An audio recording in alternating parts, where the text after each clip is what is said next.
This video is all about our chickens. This is their enclosure, which they also share with the ducks, but with a divider down the middle. Go in there now.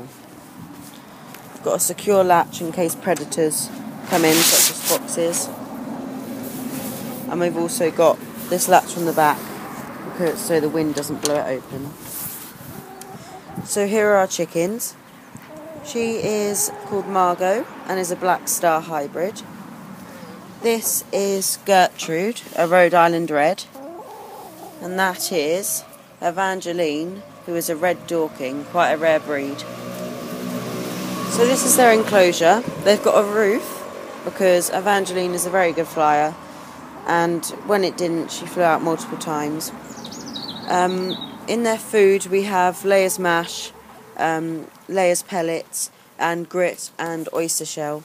They have to have the grit and oyster shell because the grit helps grind their food in their crop, and the oyster shell helps them lay eggs because of the extra calcium.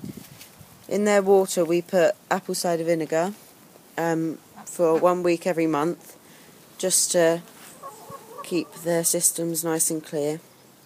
We also hang things up in here for them to get distracted by and play with, such as the mixed corn blocks, the CDs and the greens. Evangeline and Gertrude have recently been introduced to Margot and her friend Babs, which is temporarily in another pen because she quite violently attacked these two, and she has a history of doing it because she was in such an established pair with Margot. And so we're going to keep her in there for a while and then hopefully try and reintroduce her. We, as well as hanging things up, they have lots of stuff around here to forage in, and we put straw down and things like that for them to scratch about in. In their coop, on the floor of the coop, we use sawdust because it's nice and absorbent, and also red mite powder underneath to prevent red mite coming in and getting rid of them if they do. And we put straw in their nest box because it's a nice thing to make their nests out of and to lay their eggs. And we've already had our 3 eggs today from these guys. This coop was built by my dad as well as this enclosure, and my guinea pigs live on one side of it in the hutch part, which is obviously divided from it. The chickens also have perches to stand on, and they regularly fly up on here and then up onto the coop, and sometimes down onto here. This is an extra nest box because they like to lay at the same time, which is quite annoying because then they have to wait for the nest box, so they sometimes just go in here and lay their egg. So they are kept entertained, and they're quite happy chickens.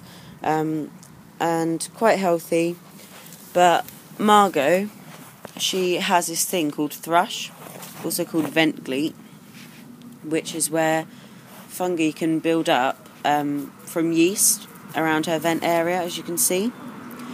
And this was because we used to have 4 chickens, and Babs attacked Margot and the other 2 around their vent area quite viciously, and the bacteria from the fungi got in, and due to the infections on the other 2, they sadly passed away. But Margot survived, and but because we were giving them antibiotics from the vet, she was susceptible to the fungi bacteria because the antibiotics kill the good bacteria and the bad, so we're not going to make that mistake again. To treat vent gleet, you can put athlete's foot cream on the infected area, and to stop other chickens pecking at it, we put this wound spray, which is also violet coloured, so it deters the other chickens from pecking at her.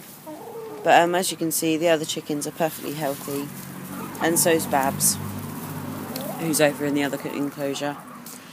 But Babs has got a mild case of scaly leg, which we just treat with some scaly leg cream every other day that you can get from any animal feed store, and it's really good, and it's already started working. So yeah, So this is our chickens, and thank you, bye.